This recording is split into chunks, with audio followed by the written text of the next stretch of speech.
All right. Can everyone hear me? Oh, oh, we have some smart Alex. Perfect crowd for you, Dan. So I that love hecklers. it honestly, he does. You should try and give him the hardest questions you can think of. Um, but welcome to United Astronomy Clubs of New Jersey. We're here on site in Jenny Jump State Park in Hope, New Jersey. I want to welcome you all who have not only joined us here on site, but also online because we do live stream these presentations. So if you're ever sitting at home on a Saturday night wondering, wow, I wish I had something to do that could improve my brain power and so I could learn cool space things, do join us there. Say hi in chat. I do moderate chat over the time period. So, well, I see we have a couple people trying to figure out how to park, and we want to let everyone get a chance to get settled, find a seat, find a comfy spot of ground. For those of you who are online on a computer or on your phone, or even here, you can check us out on our website, uacnj.org. It's where you're going to find a list of all our upcoming talks. You might have noticed that website when you were making reservations to come here. In addition, you can go back and visit all our past talks that we've been live streaming because we do keep those archived on YouTube. Because we live stream YouTube and Twitch and then archive and past talks on our YouTube. In addition, you can check us out on our social media pages, our Facebook, our Instagram. We have a Discord channel. Feel free if you end up having any questions, hit us up on our contact info on our website or in our Discord channel. I love getting to answer questions. And ask them actually in the Discord channel. Don't just message them to me. Because as much as I love answering questions, I'm sure if you have that question, others also probably have the question, would like to know the answer too. But you're not here to hear me ramble on about all the great things us as an organization do. You are here for a presentation. But first, for everyone here, you get to go through the safety briefing because we like being safe here. First off, if you need to use the restroom, that is the porta potty illuminated by red in the back to my left, your right. That is the only porta potty we have, so yay. We also have a little museum and gift shop area, which I will be manning the gift shop after the presentation because still they refuse to give me the ability to be in two places at once. Once they do, I could totally do it all myself. But until then, I will be in there after the question and answer session. Each of those little buildings you saw when you were coming in houses its own telescope. The ones with the roofs rolled off are open and have a volunteer running them. Feel free to ask questions of our volunteers. Ask what they're viewing through the scope. They'll love to tell you. Take a look through the scope. They're here for you. Also, stump them with as many difficult questions as possible. When we are going to leave, we are using our headlights because we do not want to get run over. It is painful. I know this from experience. Let's avoid it. We don't need any medical bills in the United States. Some chuckles, so some people know that feeling all too acutely. In addition, any flash, since it is dark and we are in a state park without many lights, if we do need flashlights or something to wander around and not trip over our own 2 feet like I am prone to do keep those pointed towards the ground because we don't need to unnecessarily blind people. With that, tonight's talk is everything you ever wanted to know about astronomy but were too afraid to ask. I don't know why I said that so fast. I've probably had a little too much caffeine. Dan Kirby is giving this talk and has to give you a little bit about him. He has a bachelor's degree in physics with a minor in history and a master's degree in computer science. He has been an amateur astronomer since childhood and a member of the Board of Amateur Astronomers Association of New York, as well as he's a member of the board here at UACNJ. He's also the site coordinator for club activities for his home club. AANY activities here at UACNJ. And now you're chair of Marketing. events and marketing. So you also do that here now. Yeah, Wahahaha. He has spent many a lonely night, which is false because he's usually up here with another gaggle of astrophotographers. Not just alone, so don't let him fool you. Me and the boys. And by far, while this is Daniel's most passionate hobby, he enjoys reading, cycling, camping, and riding, and I quote, self-balancing personal electrical vehicles. Honestly, he should just say it's a one-wheel and get it over with. With that, here's Dan for his presentation. Yeah, so one more administrative bit. As Kim mentioned, I'm part of the Amateur Astronomers Association of New York as well as the United Astronomy Clubs of New Jersey. I promised my very good friend Stan Honda, who is a bit more famous than me, he's the second most famous member of my astronomy club, that I would tell you all about his his project, our remote observatory, which is called the Gateway Remote Observatory. If you go to our website, aaa.org, easy to confuse with the other thing that's AAA, but ours is aaa.org. You can sign up to use our remote telescope. It's located in West Texas, very dark area, and you can sign up either to just get data that you want to process if you're interested in astrophotography, or even to pick targets for it. And it's a really popular program, obviously, since so many of us live in a light polluted area. A lot of the motivation of this talk was actually about helping people understand astronomy even though they live with light pollution. But yeah, as was mentioned, I'm a lifelong astronomy hobbyist. This is a news article about me when I was 15 years old. So no longer a teenage astronomy hobbyist, but in the meantime I got degrees in physics and computer science. I am a software engineer by trade.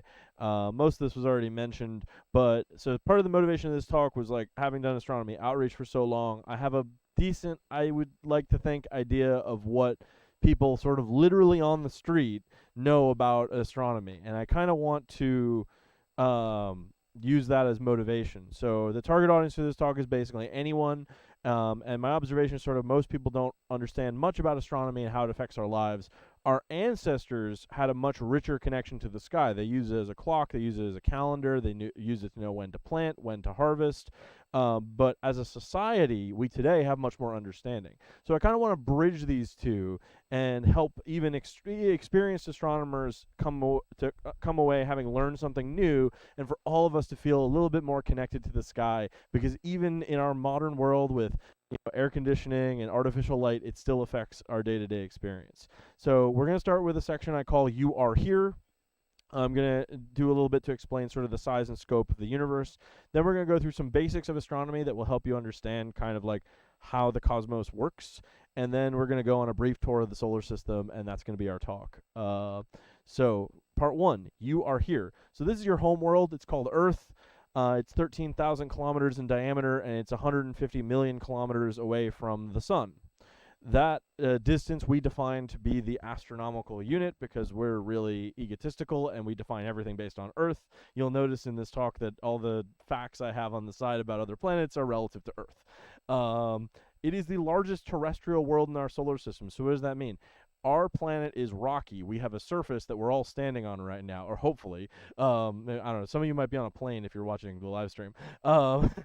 So the other terrestrial worlds, including the moons, our moon, are all smaller than Earth. The bigger planets than Earth are all gas giants or ice giants.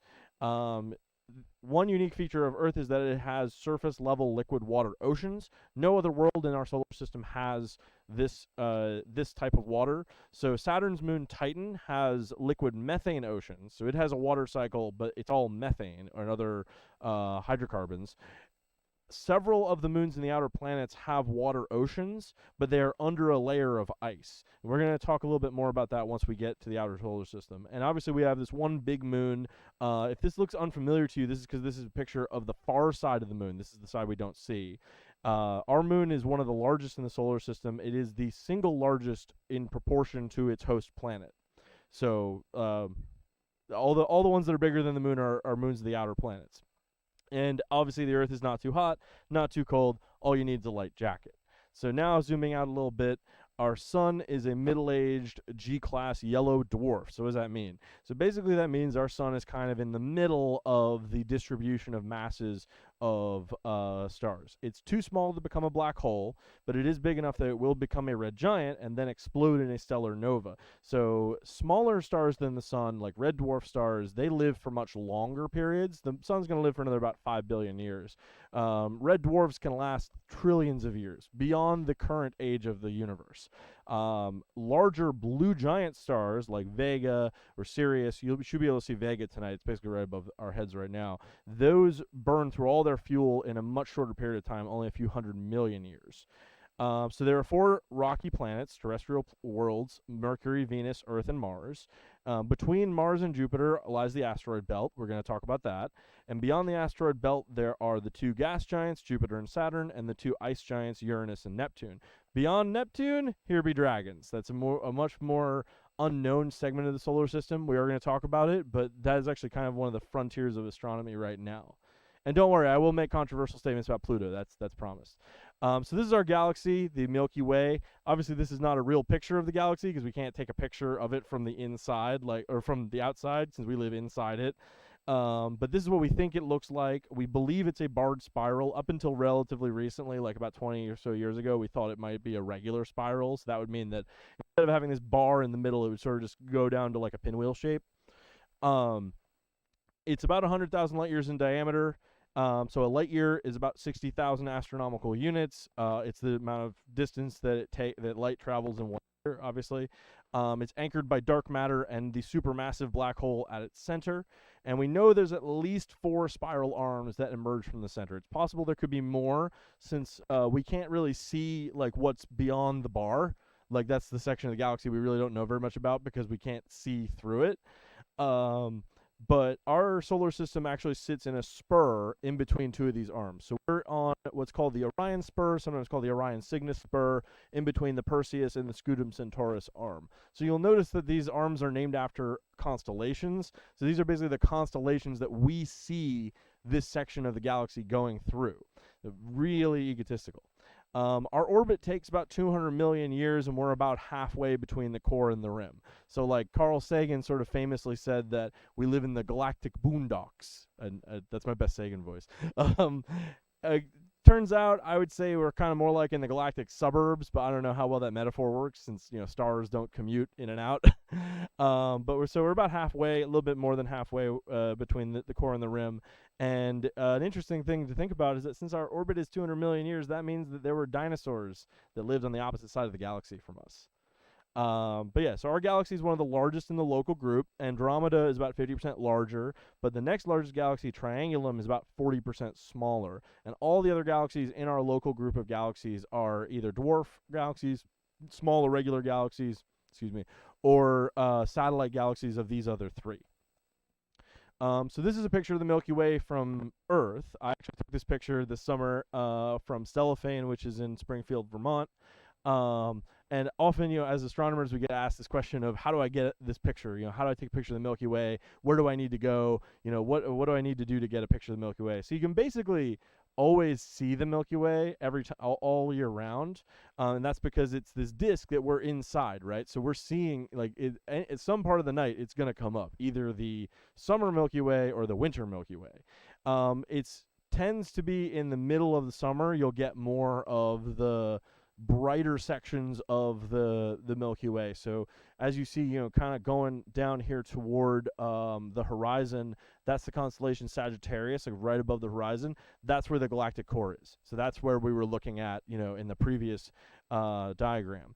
Obviously, you need to be in a dark area. This is a relatively dark area I took this picture from, but you can still see some light pollution. That yellowish haze at the bottom left there, that's probably Boston. It could be like Springfield, Massachusetts, those other big towns around there. So another fun thing, if you're looking for the anti-core, that's in the constellation Auriga. So we see that in the winter. That's the shortest direct path to the rim of the galaxy from where we're at. And this streak that's going across the picture here, you may have noticed, that is actually the Chinese space station. That is Tiangong. I was standing next to the camera when it took this frame, and we a bunch of people saw this thing going over, and they were like, "Whoa, it's the International Space Station!" Nope, it was the Chinese one. But yeah. So now a little bit on the basics of astronomy. So we're going to start with sort of cycles in the sky. And this section, we're going to talk about why we see different stars in different times of year, why we see different stars in the southern hemisphere, and why we have seasons. So this is a star trail image that I took right here at Jenny Jump Observatory. This is a 12-hour star trail, so my camera was actually running all night. If you watch the time-lapse video, you'll see when I went to bed because I turned the light off in the house. But yeah, this and all this sort of light up in the foreground, this is just from cars of other dweebs like me coming out here because it was such a clear night and moonless night to do astrophotography.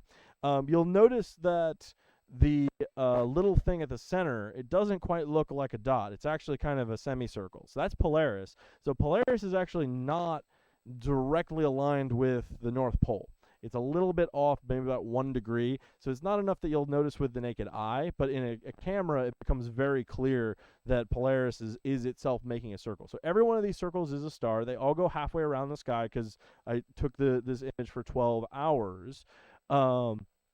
But just to understand kind of the celestial sphere, so just a little story. I read this book called Starlight Nights by Leslie Peltier. I highly recommend this book. It's very cute.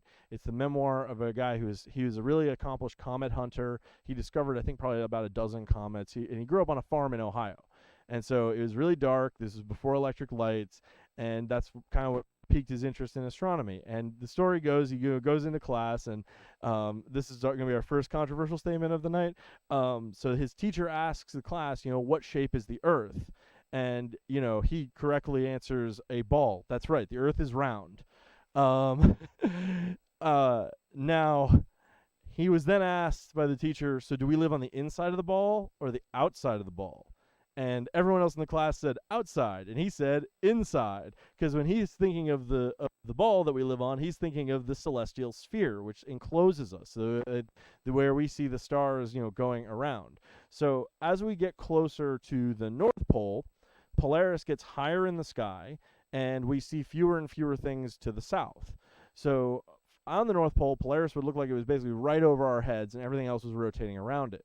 As we go farther south, we see less and less of what's, to the other side of Polaris, and we see more and more of what's to the south. So there's the same stars, right, surrounding the entire planet, but as we get toward the equator, then we are trading kind of stuff beyond Polaris for stuff to the south. So on the equator, you see everything. You see every star that is visible over the course of the year. But here in the northern hemisphere, we get to see some stuff twice, basically, because it's, beyond Polaris. We call those stars circumpolar. So yeah, we're going to talk about why we see different stars in different times of year on an upcoming slide. But I just want to explain the planets. So planet comes from the Greek word meaning wanderer. The planets occupy a single plane, which we call the ecliptic. So the solar system actually is kind of flat. And there are 5 planets that you can see with the naked eye: Mercury, Venus, Mars, Jupiter, and Saturn. There are 6 if you count Uranus. Now, Uranus is just barely visible. So if you have good eyesight, you know where to look, you can see Uranus. And we actually have evidence that Uranus was discovered by people like recording it as a star. And then, a few nights later, they looked, or like a few years later, they looked, it wasn't there. They figured, I guess maybe, the humidity's up. It's not visible tonight. But in actual fact, what had happened is that it had moved in its orbit. But so Uranus was discovered, telescopically. But those are the 5 naked eye planets. There are 7 if you count Earth, because you can see that one for sure. So Mercury and Venus are inferior planets. That's not a value judgment against them. That just means that they're closer to the sun than we are. I obviously think that Earth is the best planet, except for possibly the desert planet Arrakis from Dune. But so because Venus and Mercury are closer to the sun than we are, we only really see them near sunrise and sunset, because we have to kind of be looking, down toward the sun as opposed to out, into the outer solar system. Mars, Jupiter, and Saturn are superior planets, so we see them at night. That means they are farther from the sun.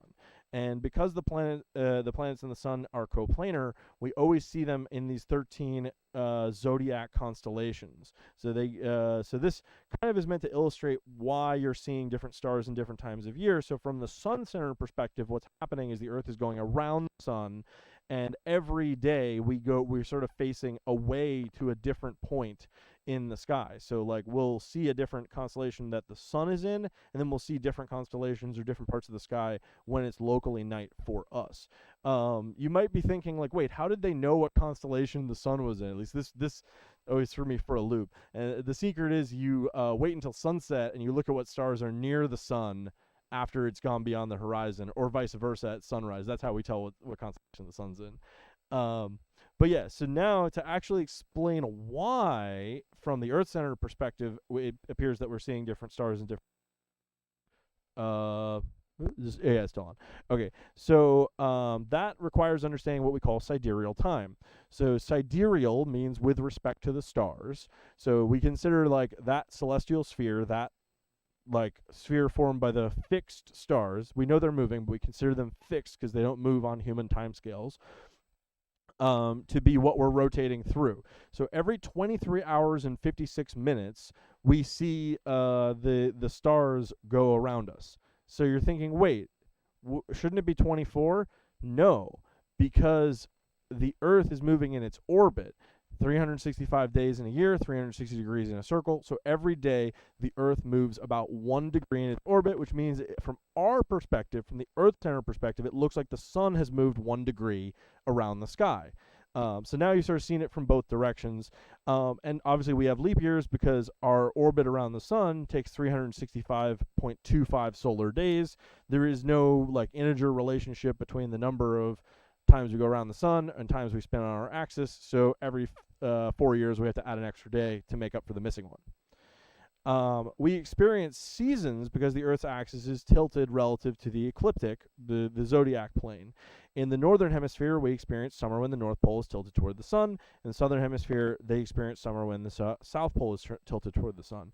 So the sun heats the Earth more directly and is visible for longer in the summertime, and that makes it warmer. Earth seasons are basically unrelated to the distance between the Earth and the Sun. The Earth's orbit is elliptical. All orbits are elliptical. But actually, for us northerners, the Earth gets closer to the Sun in January than it is in June. So technically speaking, the southern hemisphere seasons are slightly more extreme, but it's basically a negligible amount.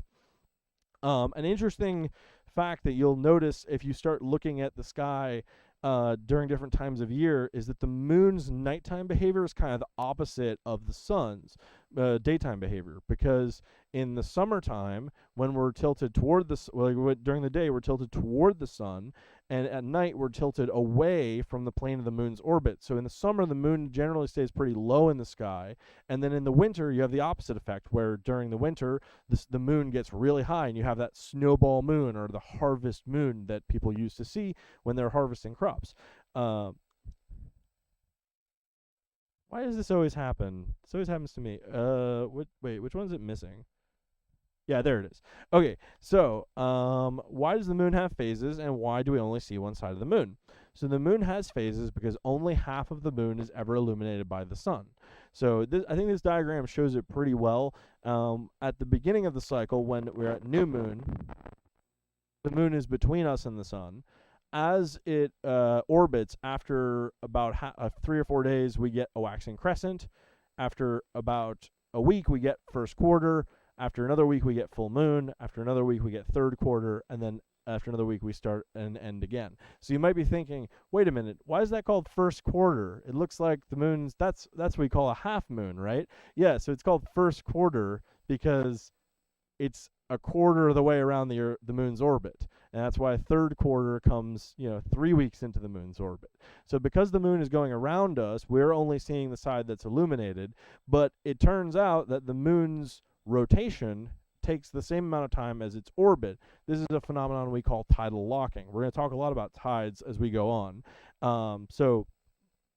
The moon's this tidal locking is not a constant because the moon's rate of rotation is constant, but its orbital speed is not, because its orbit's an ellipse. So that phenomenon we call libration. So you see we kind of like peak around the sides of the moon. We see about 60% of the moon's surface from Earth, not just half. So the phases of the Earth are actually opposite to the phases of the moon. So if you're on the moon during new moon, you'd be seeing a full Earth. And during a full moon, you'd be seeing a new Earth. Because of the tidal locking, though, we see the moon go all the way around the sky. From the moon's perspective, it would look as though the Earth was always in basically this one spot. It would maybe move by like 1 or 2 degrees, shaking back and forth due to the libration effect. And you would see the stars change behind the Earth, but it would look to you like the Earth was basically always in the same spot in the sky. Isn't that weird? So why does the moon have craters when the Earth doesn't, right? Like we look at the moon, the Earth from space, we don't see any craters. When we look at the moon, we see craters all over the place. Well, the answer is that the Earth does have craters. This is a fairly famous one in Arizona, the Meteor Crater, which you'll notice came really close to hitting the visitor center.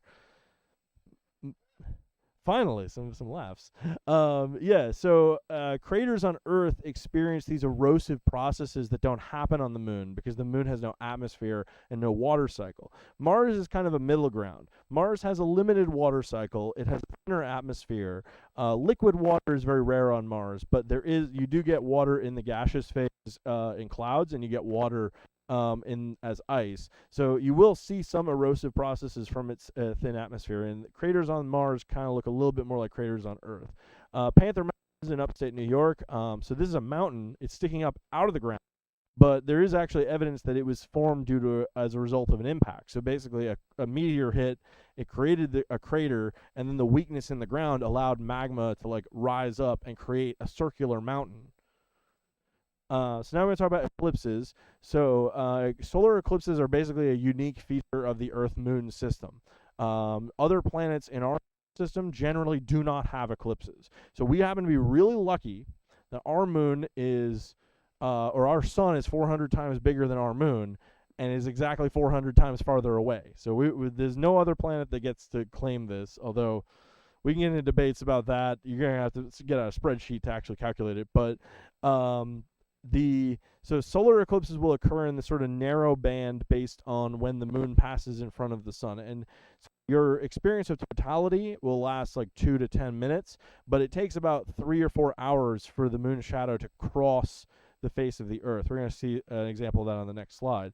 Lunar eclipses occur when the moon passes through the Earth's shadow. These are visible for 50% of the Earth's surface, and they tend to last about 3 to 4 hours. There was one last Tuesday. I took a look at it. There was definitely some shadow in the face of that moon. But yeah, so because the moon's orbit is not coplanar with the ecliptic, we have to get lucky to get an eclipse. Basically, we have to have a situation where the moon is passing through the plane of the solar system when it goes from through the new moon or full moon phase. Typically, they'll come in pairs because you see, like, as is illustrated here, the plane on like 6 months later is kind of aligned with the plane 6 months prior. So both of Mars's moons are too small to completely cover the disk of the sun. This is a picture of an eclipse, or really a moon-sun transit of Phobos, which is Mars's larger moon. So if you were standing on Mars when this happened, you would definitely notice that it got a bit darker, but you wouldn't be able to see this unless you had eclipse glasses, which, I mean, you brought a spacesuit, so you might as well bring those too. But yeah, Phobos, or Deimos, which is Mars's smaller moon, is so high up that you wouldn't even notice it passing across the sun. So this GIF on the right here is a lunar eclipse. This was in 2007, and this is a still frame from one of NASA's climate satellites of the 2024 April solar eclipse passing across the North America. So that's what you would see if you're on the moon. You'd sort of see this little shadow that the moon is casting on the Earth. Supermoons. We hear about these all the time. The media makes a big deal out of it. What's a supermoon? So, as I mentioned before, all orbits are elliptical. So because the moon's orbit is elliptical, sometimes it's farther away from us and sometimes it's closer. At the high point of its orbit, we call that its apogee. The low point is called perigee. Those words are specific to Earth. So for the sun, we use aphelion and perihelion. You can make them up for every planet. If you want to know the generics, they're apoapsis and periapsis. But yeah, so when a solar eclipse occurs during the moon's apogee, we call it an annular eclipse because the moon, like, basically creates this sort of ring effect.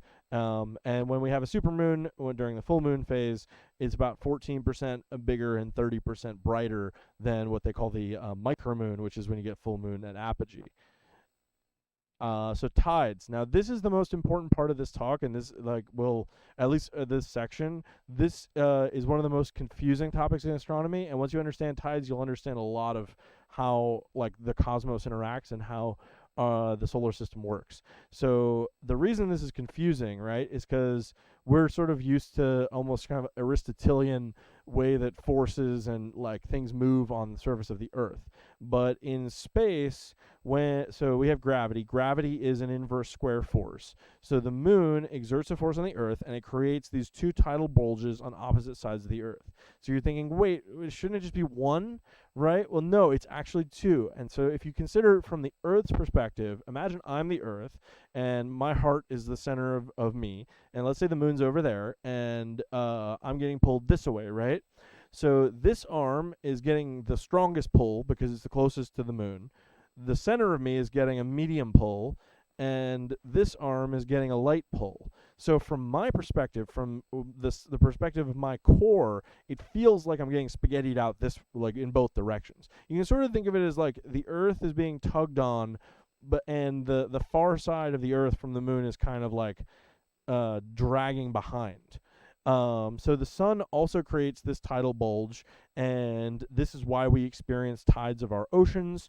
At full moon and new moon, when the moon and sun are roughly aligned, then we get a stronger high tide, which we call a spring tide. And with the half moon phases, which are first quarter and third quarter, then we experience a milder neap tide, where the high tide is not so high and the low tide is not so low. So now we're going to take a tour of the solar system. You probably often hear about Mercury going into retrograde. So all of the planets actually exhibit this retrograde motion. I don't really know why the astrologers have decided that Mercury's retrograde is more interesting than the other ones, but basically planets normally move from west to east because they're orbiting the sun in the same direction that we are. But sometimes with a superior planet, the Earth will catch up to that planet and pass it. And also for inferior planets, the that planet will catch up to Earth and pass it. So I have a little illustration here. I'm really hoping this doesn't ruin um, the presentation, but this I think will help kind of make some sense of what I'm talking about here. So you see, like normally it looks like Mercury is going like that direction, right? But then when it comes to the near side of the sun and orbits like right next to Earth, now it looks like it's sort of turned around. So this is the same thing happens for Mars, the same thing happens for Jupiter. Mercury just happens to be a planet that goes around the sun very rapidly. So Mercury's orbit takes 88 days. And its sidereal day is 2/3 of its year. So that's kind of an interesting fact. That's we didn't really know until spacecraft explored Mercury. So for a long time, people believed that Mercury was tidally locked to the sun, just like the moon is tidally locked to Earth. But it turns out that a 1-to-1 ratio is not the only acceptable answer. It can also be a 2-to-3 or a 5-to-7 or basically any integer fraction. So that's why Mercury experiences this weird sort of solar day where basically like for a solar day basically lasts 2 Mercurian years. So if you were standing on Mercury, first of all, I'm sorry, but yeah, you would see the sun take 180 days to return to the same point in the sky, but it would take you 90 days to go through all the stars. So yeah, Mercury is much smaller than Earth, as you can see, and its orbit is very fast. So this is just the same illustration for when we pass Mars. So Venus is hell. Venus is known as Earth's sister planet. It's about the same size as Earth, but if we were twins, Venus would be the evil twin. So also that's a mistake. That shouldn't say 583. Or Venus's orbit is like 270 days. I don't know why I put that there. But yeah. So Venus's surface is actually hot enough to melt lead. It has a thick blanket of carbon dioxide that keeps its atmospheric pressure 100 times thicker than Earth. Gee, I wonder what a bunch of carbon dioxide could do to our atmosphere. Yeah, so Venus might have been cooler and more habitable at one point in the past, but it probably experienced a runaway greenhouse effect. So it probably means is that there was like a stable equilibrium that Venus was at, and because of its seismic activity, volcanoes on the surface of the planet, possibly because it might not have plate tectonics, it got much, much, much more carbon dioxide that just threw its entire atmosphere out of whack. Like Mercury, we also see Venus's phases because Venus is an inferior planet. We don't really see the phases of the outer planets because we can't see them from the night side. And transits of Venus were actually critical in understanding the size of the solar system. Because when we can observe Venus transit across the disk of the sun, we can estimate like relative sizes for how far away we are from the sun versus Venus. Though we didn't really get concrete numbers for this until we used radar to basically ping the other planets in our solar system. Also, by the way, Venus rotates backwards, and it rotates really slowly. So it takes most of Venus's year for the sun to appear in the same place in the sky, though you probably wouldn't see it because you're this thick blanket of clouds on top of you. So that's why its day is listed as negative 117 days. Also, because it's so slow, if you're in reasonably good condition, you can probably jog faster than Venus rotates at its equator. So you could just keep the sun in the sky if you really wanted to. All right, so this is like I think the question that maybe people are most excited about: is there life on Mars? And I don't know why Mars is a planet that we're all so obsessed with. We find so exciting, but it has a lot of stuff in common with Earth. It's about 1.5 AU, so it's a little bit farther from the sun, obviously. Its day is very similar, like its day-night cycle is very similar to Earth. It's a little bit more than 24 hours. So an interesting thing you'll notice if you photograph Mars, basically night after night, you're seeing the same face of Mars because its orbit or its rotation is barely different from ours. And there could be life on Mars. It is a possibility, but we know for a fact at this point that it is nothing like life on Earth. So the topography of Mars shows evidence of ancient oceans. So you can see that the northern hemisphere of Mars is significantly lower and smoother, suggesting that there was erosive processes like an ocean that cleared out any craters from any impacts that occurred in this part of the planet. But all that water is mostly gone now. There's only a little bit of water left on Mars. And why did that happen? Well, Mars is smaller than Earth, and it cooled faster, which is probably why it lost its magnetic field. Without its magnetic field, that water was mostly stripped off into space by the solar wind. However, there is still a lot of water in Mars's or ice caps, also in clouds above its surface, and also we now know in underground lakes beneath its surface. So another thing about Mars is and the potential for life there. So first of all, in the late 19th century, around the dawn of radio, there was this wealthy socialite who she had this prize for whatever was a large amount of money. It's probably like 2 nickels or something, like for anyone who could show evidence of communicating with extraterrestrial life. And she specifically excluded Mars because she figured it'd be too easy. But yeah, so in the 1990s, we discovered this meteor called ALH 84001 out of the Allen Hills meteorite, which people believed showed evidence of ancient microbial life on Mars. This was pretty high profile at the time. The vice president actually went on television to announce that we had discovered this. There have been papers and rebuttals and rebuttals to rebuttals. So it's kind of still something that we're not really sure we can say definitively whether that's a case closed or whether we found it's debunked. But yeah, so another fun facts about Mars: it's home to our solar system's tallest and largest volcano, Olympus Mons, which you'll see on this map. It's kind of on the left side above that like chain of smaller volcanoes. So Olympus Mons' base is about the size of Arizona, and it's I think it's 13 kilometers tall, I want to say. It also has this feature called the Mariner Valley, or Valles Marineris. You see it both on this map here, and also on that picture. It's basically takes up most of that side of Mars.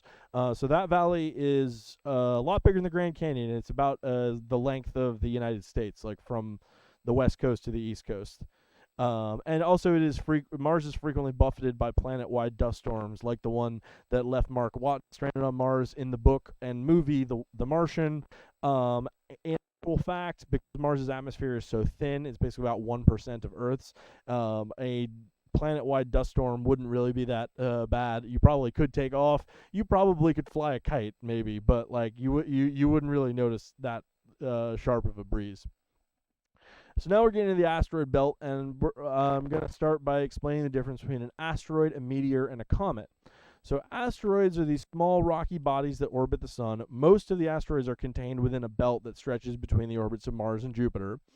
Asteroids orbit outside the belt, and there are a few that cross Earth's orbit. Watch out for those. They are called asteroids because they look like stars. So the first asteroid series was discovered by William Herschel on the first day of the 19th century, January 1st, 1801. And expectation at the time that there would be a planet between Mars and Jupiter. So it was mostly regarded to be a planet, and about 4 or 5 of the asteroids were regarded as planets until we started realizing there was a whole bunch of these things, and we decided to create this new category. Herschel called it an asteroid because it looked like a star. Like when you look at a planet through a telescope, you see a disk. When you look at an asteroid through a telescope, you just see a little dot. I already mentioned that. Okay, so by the way, the asteroid belt does not look like this.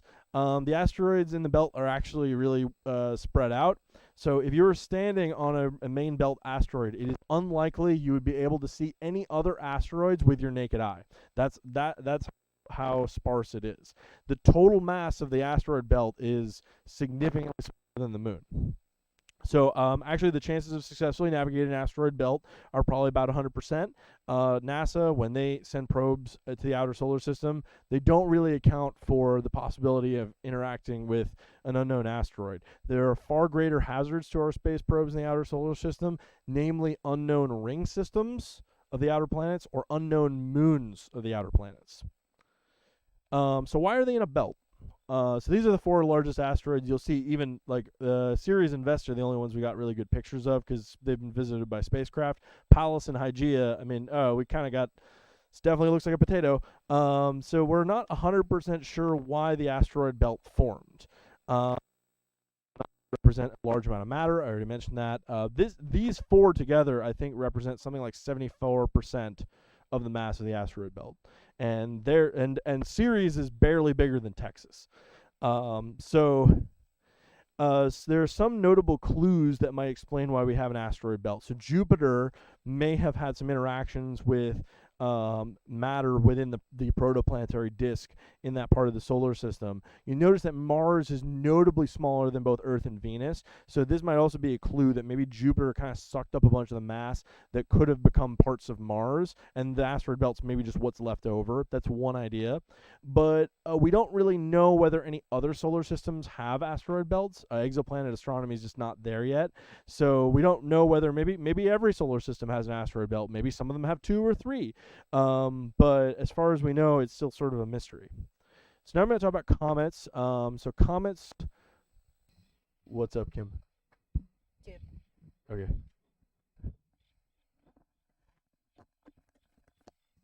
Battery problem. Testing. Okay, this is more fun. Okay, so comets are these icy bodies that orbit the sun in these much more elliptical orbits than asteroids do. Those orbits can stretch for hundreds, thousands, or even tens of thousands of years. So they're very elliptical. Most of the time that a comet is orbiting the sun, it's way out in the darkness, and it's basically just this flying mountain made of rock and ice. As comets get closer to the sun, they grow this distinctive tail. So this is a picture of a comet, actually, that I took here from Jenny Jump. This is the comet 18P Pons-Brooks. So it's a Halley-type comet. That's a short period comet. It goes around the sun every 75 years. So if you missed it, it'll be back in 2091. They are, wait, no. 2096. Just stick around. You'll see it come back eventually. But yeah, so they grow this distinctive tail because the sun heats the ices, both water ice and methane ice, in their bodies and sends little bits of them trailing off into space. So unlike asteroids, comets have been known basically since antiquity because we can see them with the naked eye. In ancient Greece, they kind of thought that there was just the one comet, so they would call it the comet, and they thought maybe it was an atmospheric phenomenon. And I guess if you think about it, that's kind of how we still talk about it, right? Like when I talk to my buddies like about shooting a comet or looking at a comet, we're like, "Oh, did you see the comet?" As though there's only one. But yeah, so they're also unique in that almost every culture on Earth sees them as a portent of doom. Unlike on Game of Thrones, where a bunch of the kings were like, "Oh, hey, good news, there's a comet coming." Yeah, so meteors. This slide, I promise, will make your head spin, even if you've been doing this for a long time. So, what's the difference between a meteor, a meteoroid, and a meteorite? So a meteoroid is a small bit of rock that orbits the sun. It's like a little tiny asteroid. And meteors are shooting stars. So when a meteoroid comes into contact with our atmosphere, we see a meteor. And when a meteoroid becomes a meteor and survives impact with the ground and we find it and dig it up, that's a meteorite. So a meteor shower occurs when the Earth passes through the orbit of a comet, and we get a shower of meteors that came from bits that were kind of blown off of that comet's tail. Yeah, there will be a quiz, by the way. Okay, so you might be thinking, wait, whose job is it to protect us from this stuff? Because, like, I saw that movie that had Bruce Willis in it. Like, what are we doing about this? So that field of astronomy is called planetary defense. It was mostly relegated to the funny pages up until about 1995. In 1995, a comet struck Jupiter. Or actually, that's 1994. So in 1995, the International Astronomical Union launched what was called Project Space Guard. It was named after a similar project from a sci-fi novel. And thanks to Project Space Guard, we found about 90% of the potentially hazardous asteroids in the solar system. So there's a coordinated project among observatories around the world to survey the asteroid belt. Since then, we have filled in the gaps a lot more. We basically know about something like 99.99% of the hazardous asteroids, and we're fairly certain there's not going to be an asteroid impact on Earth within the next century. I'm sure someone's going to ask me about Apophis. There's some news that the asteroid Apophis could be a threat to us in the late 2020s. Stay tuned. Batteries changed? Yep. Okay, cool. Sorry. That should help.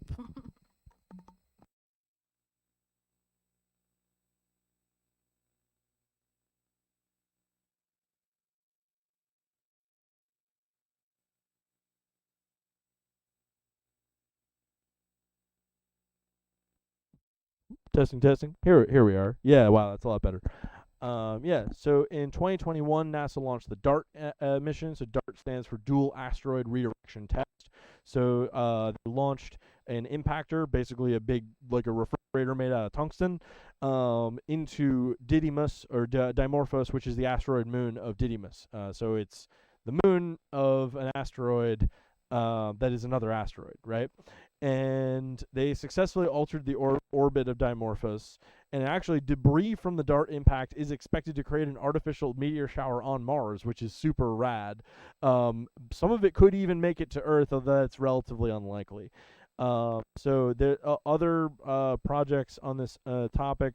The IAU has the Space Guard Foundation, which is based in Italy. The United States maintains the ATLAS system, the Asteroid Terrestrial Impact Last Alert System, which operates observatories in Hawaii, California, Chile, South Africa, Japan, and Australia, looking for potentially hazardous objects that are about to hit us. So they kind of give us that last warning, if maybe you need, like, we can't evacuate an area, but maybe we can get some civil defense resources in place to treat the wounded and deal with the damage.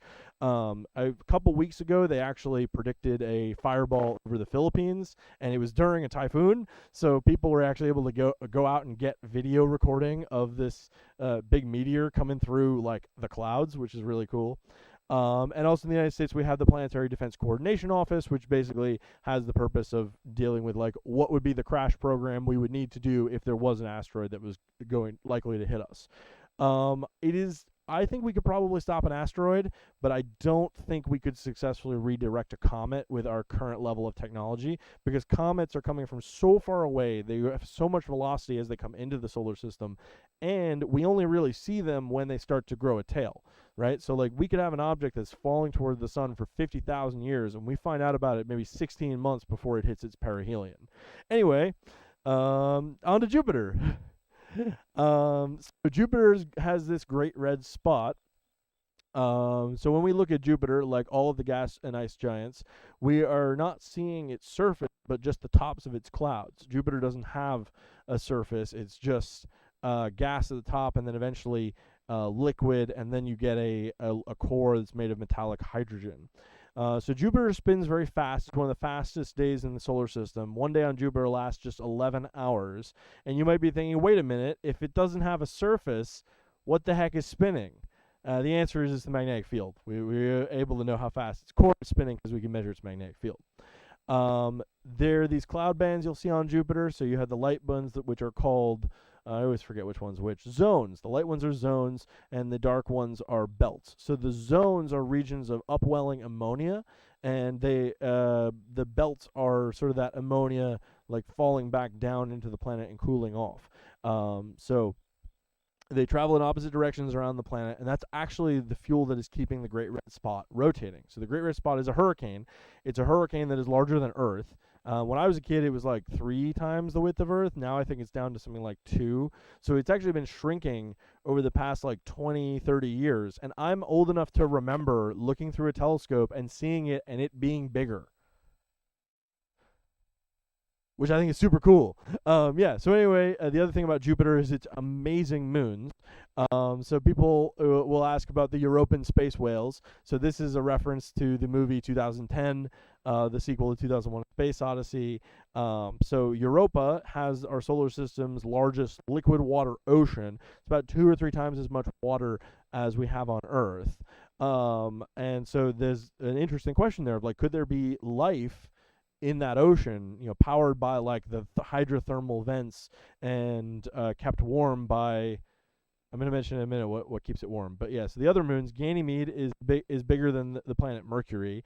Callisto is bigger than our moon, and Europa is the next biggest one, and then Io, Or I guess Io is a little bit bigger than Europa. But yeah, so Io is the most volcanic object in the solar system. And you're thinking, how is there liquid water? What's driving all this volcanism? It's tides. Remember what I said tides were going to be important? So the tide forces experienced by the Europa and Io and Ganymede from Jupiter and from one another is what keeps this liquid water ocean warm enough to exist this far from the sun. It's what keeps Io's surface constantly resurfacing. It is possible that Ganymede and Io may also have liquid water oceans. It kind of looks like Ganymede could potentially be more like layers of kind of like slush. So maybe it's like icy slushiness and then maybe a little bit of water and then like back to ice. But yeah, that's Jupiter's 4 moons. These 4 moons are all visible from a small telescope. If Jupiter were out tonight, we'd show them to you. And the other thing about them that I love to tell people is that when you think about when Galileo discovered these moons, they're called the Galilean moons because he discovered them. That changed the course of human history because he was the first person to ever know that another planet had a moon. So now we're going to talk about Saturn and its beautiful ring system. So Saturn's rings are the most impressive ring system in the outer planets. They're the only one that we can see from Earth with a small telescope. But all 4 of the giant planets have rings. So ring systems form when an object, perhaps a moon, strays too close to a planet and is ripped apart by, guess what? Tides. So that as tidal forces sort of rip the moon in half, and it like winds up kind of spread around in this flat plane. So Saturn's rings are about 270,000 kilometers in diameter, but because they are shepherded by gravity, they are only 30 meters tall. So if we were to take Saturn into the inner solar system, we put the one edge of the rings on home plate at Yankee Stadium, the other end of the ring would be 2/3 the way to the moon, and the other side of the ring, the bottom of the ring, would be on or on first base. That's crazy, right? So if you think about it, basically, why is this happening? Well, so if you imagine like a little chunk of ice that gets out of that like very thin plane, what's going to happen is it's going to go a little bit above the plane. It's going to go back into the plane. It's going to collide with other bits and get dispersed, and now that's what holds it all in one flat plane. Also, there are moons that shepherd the rings, so like that's why you have this big division here. There's actually a couple moons that go around in there that kind of keep the divisions between the rings. I think we have like 5 or 6 divisions of the rings, but the big one that's really easy to see is called the Cassini division because Cassini was the astronomer who discovered it.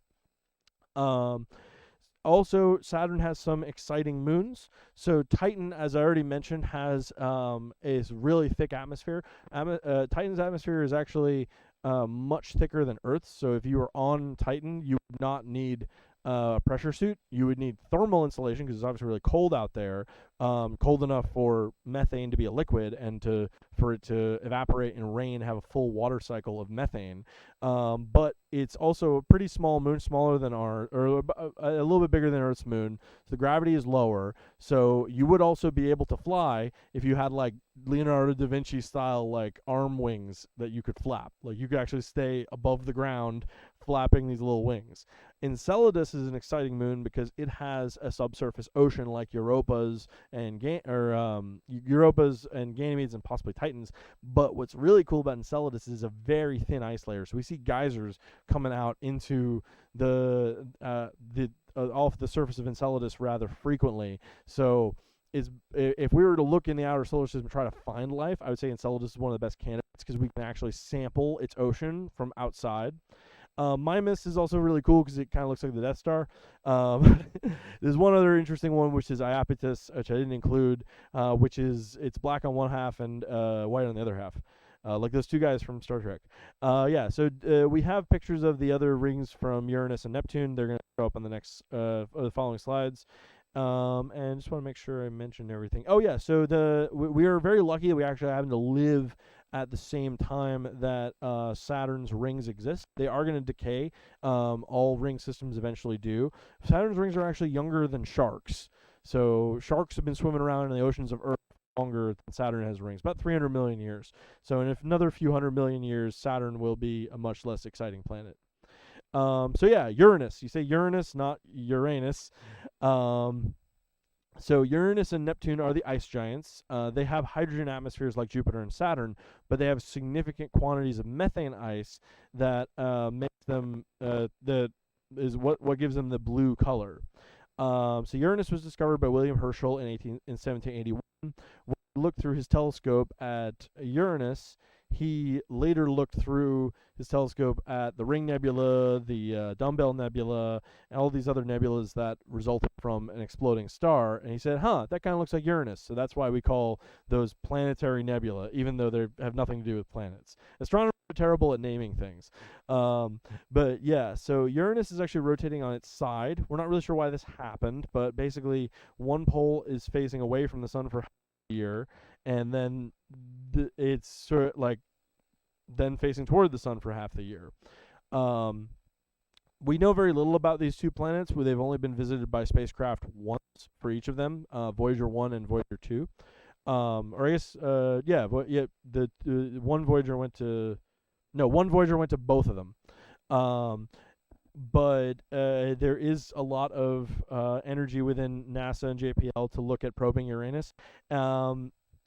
And Neptune, in many ways, forms sort of the outer border of our solar system. I usually make the analogy to the wall in Game of Thrones, because the wall is it's not the edge of Westeros, right? Like, there's more Westeros on the other side, but we know less about what's beyond it, and it kind of is a meaningful boundary. So there are very few objects that can get within the orbit of Neptune without encountering Neptune. So basically, we think that what happened was almost everything beyond Neptune that crossed the orbit of Neptune. There's something like Pluto, which has an orbital resonance with Neptune. So Pluto comes within the orbit of Neptune, but it's always on the opposite side of the sun.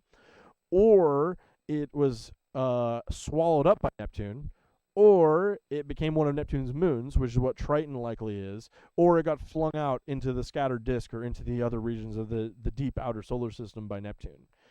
So now, for the most controversial topic, at least for the millennial set, whether Pluto is a planet. So I regret to inform you that actually Pluto is 2 planets. So in 1978, we discovered Pluto's largest moon, Charon. But it turns out that Pluto and its moon actually orbit point in between them called the barycenter. So every two-body orbit system looks like this, but the special thing about Pluto and Charon is that their barycenter is outside the skin of Pluto. So if you look at the Earth-Moon system, there's a barycenter. The Earth is also rotating around or revolving around it, but that barycenter is inside the Earth. The barycenter of our solar system, so if you added up the center of mass of all the planets, all the objects in the solar system, is sometimes inside the sun, sometimes outside the sun. So the binary planets, or Pluto was the first binary planet to be discovered. And in the future, though, the Earth and Moon may become a binary planet. Why is that? Well, it's because of tides.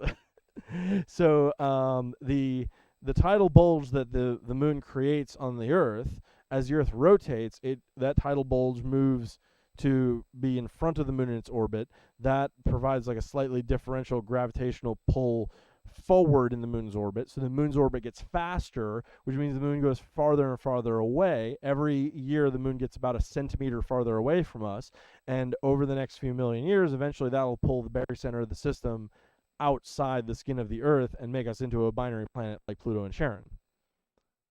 Okay, but you're saying, wait a minute, Pluto, but I heard this thing, Pluto's not a planet anymore. What happened? Why did that happen? So in the 2000s, we discovered several planet-like objects that were beyond Pluto.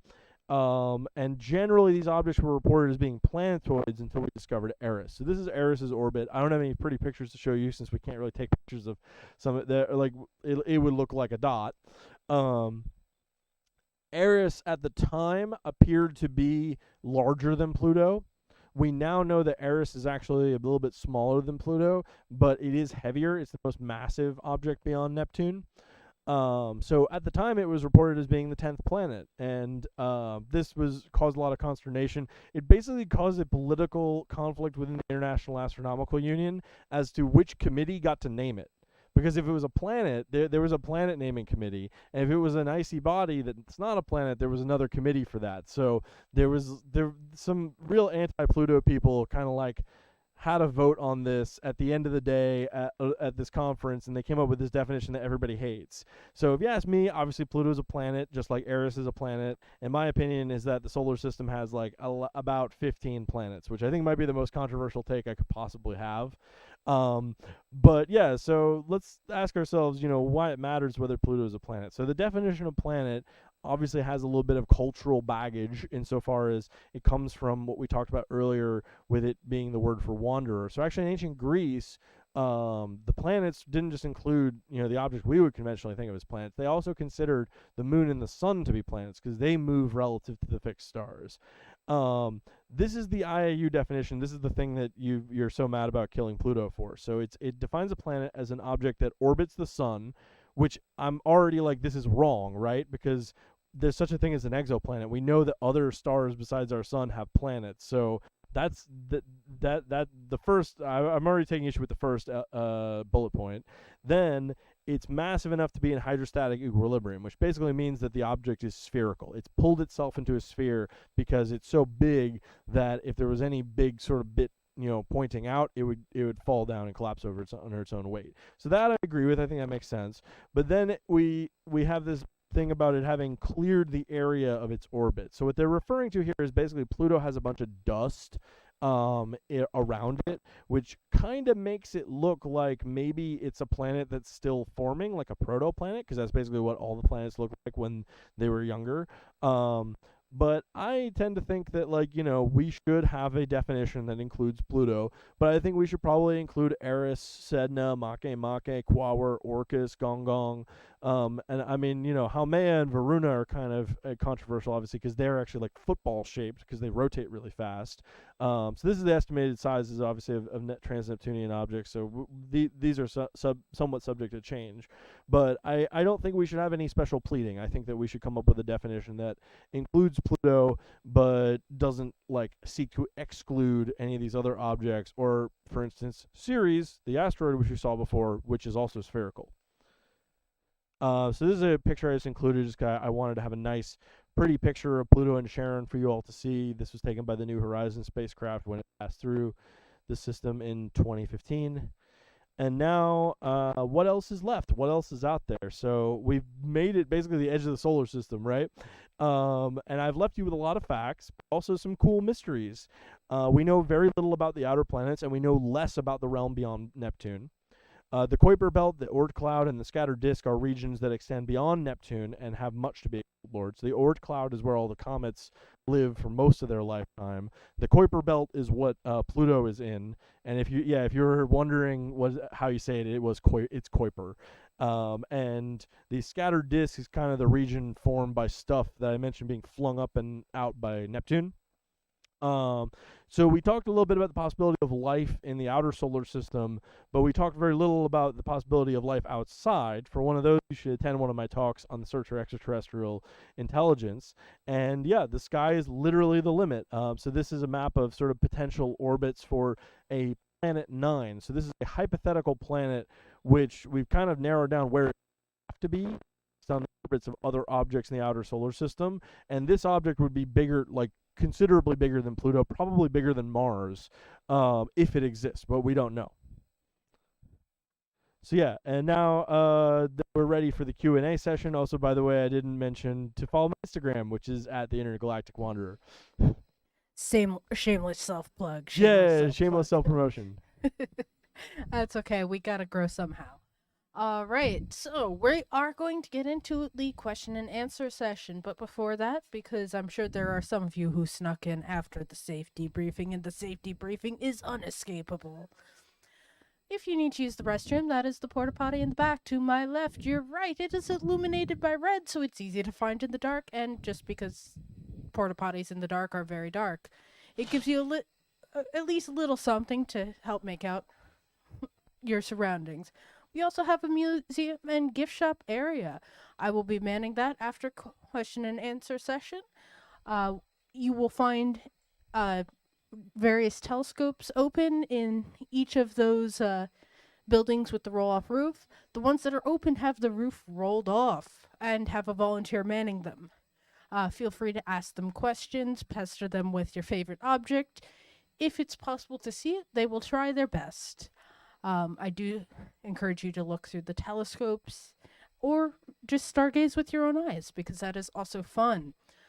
When we go to leave, we are using our headlights. Please use your headlights. We do not like getting run over. I do not like having to yell at people so we don't get run over. We definitely do not want to do that paperwork tonight. In addition, if we're using any sort of flashlight or cell phone light to try and maneuver in the dark because it is a state park and it is in fact dark, please do try and keep those towards the ground so we don't accidentally blind people. No fun flashlight rips. I know you can do some sick tricks. There was someone who could do the glow stick tricks, and I'm like, I can't do that. Please stop. Not because it was fun, just because it ruins night vision. Okay, with that, for the people here for question and answer session, I am night blind because I've been looking at a computer screen. So my vision is very motion based since it's dark. So you're going to raise your hand in the air and wave it about like you just don't care. And keep your hand up so I can find you. Because if you put it down when I start, chances are you'll disappear into the crowd of forms in the void of darkness. Online people, you get to just type your question. You get the easy job. All right, so we're going to start this off with our first online question. Is Dan skilled enough to use a telescope while on a one wheel? No, I am not. Because that would be really difficult and dangerous. Well, wait, is the one wheel in motion, or am I just balancing? Like, am I just sort of floating in one spot? I could probably use a small telescope if I just like stayed in one place and didn't try to like go anywhere, because I need to see what's in front of me if I'm moving. So you can't just like balance the telescope on a monopod and go. I mean, down I'm the assuming sidewalk? this is like literally like a pirate spyglass, right? Because like it has to be something small enough to hold in like one hand. Yeah, I don't know what they meant, but either way, the imagery is quite quite funny. All right, any questions out here? Bueller? I heard somebody. Oh, Yeah, there's someone a hand. way in the back. Like I said, motion based. Hi, what was the cigar-shaped flat thing that went through the solar system? Oh, Oumuamua? You're talking about Oumuamua. It came through in 2017. Yeah. So Oumuamua is a pretty controversial object. We really don't know for certain what it was.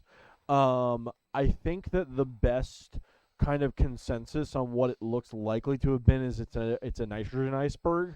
So like basically it's a big chunk of nitrogen. Maybe could have come off of an object like Pluto, and it conventionally we would understand this thing to be a comet. But unlike our comets, it didn't have much rock, and it didn't have anything that was like clearly a visible tail.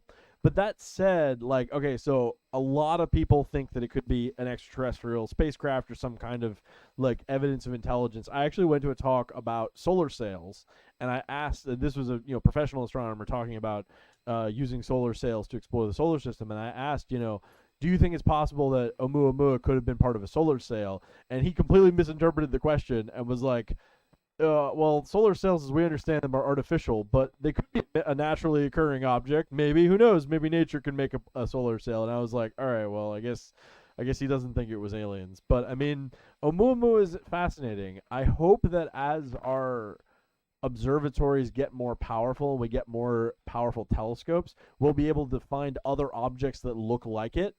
Because if you think about it, it's possible that this stuff like that passes through the solar system all the time. It's just we don't notice it because it's just too small, too dim.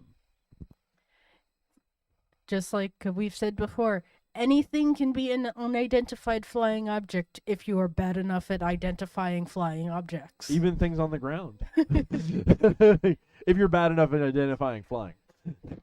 All right, so our next online question. Can stars, quote unquote, commute like comets do, or are they kind of locked into their respective solar system? Well, okay, so stars can. Okay, so the question is really about whether solar systems ever kind of trade stars. That does happen. Stars form in nebulas. So you'll have like a star forming region that eventually kind of turns into what we call an open cluster. So you'll have a cluster of stars that are all sort of moving together through space. They're all the same age, and like usually you'll have like interactions that kind of hurl stars out of those clusters. That's probably where our sun came from. So a star's birth, like solar system's birth, is going to include some event where they're kind of like leaving their group, and then because as anyone who's seen the Netflix show or read the books knows, the three-body problem is not solvable. So it is possible, for a three-body system to have a series of interactions that just hurls something out. But then I guess the other kind of thing suggested by the question is like whether stars ever change their orbit like relative within the galaxy. I just envisioned something like the sun packing up into its little vehicle and going, I'm gonna go vacation in Sirius. Going to Alpha Centauri for the weekend. And yeah, like so stars like their galactic orbits I think are usually more circular or closer to circular. But we do also kind of go from above to below the plane of the galaxy. So our orbit around the galactic core like goes through the plane of the galaxy on a regular basis. That was for a while theorized to potentially be a cause of comets to like get all riled up.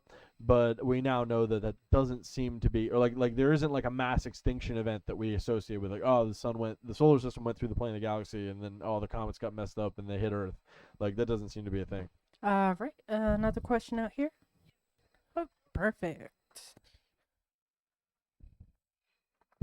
When we're looking at the Milky Way, are we looking at just like one arm? Are we looking at one arm of the Milky Way? Or when you say we in the summertime, you see the core, is that the center of the That Milky is the Way? center. Bar, but when we look at now tonight or in the winter, when we're not seeing the center, are we just looking through one arm of the Milky Way? So I think there's a couple of arms that we see in the summertime. I think we're seeing the Perseus arm, I want to say. Although I guess the Perseus arm should be over by Perseus, which is visible like all year round.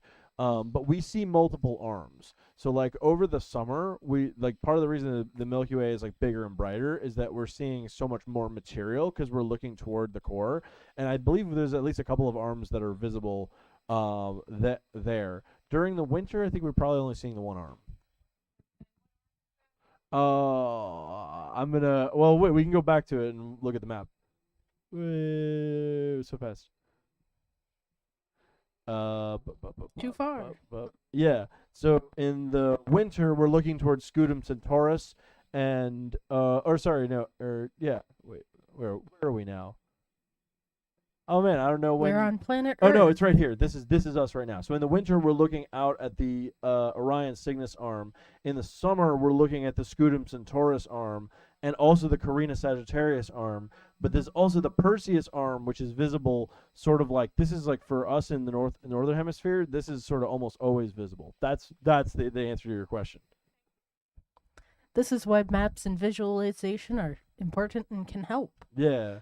All right. So our next online question is: would eclipse glasses that are rated for here on Earth be okay to use on Mars, or would there need to be a new standard for that planet? Well, for Mars, they'd definitely be safe because Mars is farther from the sun, so the sun's not as bright. But I don't know. But it doesn't have an atmosphere to. That's true. I don't know. I think they would probably be safe because they're pretty dark. Like they filter out a lot. But I don't. If you're on Mars right now, don't take that as advice. This is why there are professionals and there are amateurs like us. All right. Any more questions? I hear lots of crickets. Literal crickets. Yeah, we're in a state park. We're in Yeah. their home. It's nice and spooky out. All right. So our next online question, and if online people, we're getting close to the end of the questions that I see. If you have a question, do get that in. I like to give you a little bit of a heads up warning because by the time you hear that, we've moved on to the next question, which is: do we know for a fact that there is not a solid center? I'm assuming for the gas giants. Yeah, it's definitely for the gas giants. So I mean, we don't know that for a fact, and a lot of the debate around that. It boils down to our understanding of how those planets formed. We do think that they have a core of what's called metallic hydrogen, which I mentioned. So metallic hydrogen is really not a solid as we would understand it. It's really more like a liquid or like a gel. So like it's basically like hydrogen, kind of like as a metal. So like you imagine like mercury or quicksilver. Basically, it's hydrogen with the the electrons being like super free to move. So that's why they have such a strong magnetic field, because they have all this electric current going around them. But that's just our best understanding at this point. Obviously, we've never been to the inside of a gas giant. Follow-up question, just for my own. Can we go into the inside of a giant, or is that just like, you go and you're dead? We could go pretty deep before we died. But I do happen to know off the top of my head that you cannot. A submarine won't work. Because the density pressure curve doesn't work like water. So there, once you get to a layer where a submarine would be neutrally buoyant, it would already be crushed by the pressure. Crunchy. Right. Any last minute questions out here? Bueller? So just to give online a couple minutes extra, I want to thank you all who have joined us not only here, but online. It means a lot to us. We are a nonprofit, so even you guys just visiting here, signing in on the visitors log, hitting those like and subscribe buttons on our social media pages or our YouTube or Twitch really does help us out. Like I said, we are a nonprofit, so thank you for all of you who have donated or subscribed monetarily. It does help us keep our lights on, even though we try and keep them off since we're astronomy based. It helps us pay the bills, and we enjoy the feeling of being able to pay the bills each month. So I want to thank you all greatly for that. Looks like that is all. So do check us out on our website, uacnj.org. You'll find a list of all our upcoming presentations and our member club, because, as always, the best way to get into astronomy is to join your local club. They're going to have so many tips and tricks for your specific area that perhaps I wouldn't know, because I don't live closer to a metropolitan area like Dan does. So he'll know more about that. I'll know more about out here in the boonies. It's true. A lot of our member clubs are really close to where I live. I'm like in between AAI, Morris Museum, and whatever the one is that's in Montclair. I think that's NJAA. No, NJA is like High Point. Okay. And JAG. NJAG, yeah, New Jersey Astronomical Group. So easy to keep those too many apart. acronyms.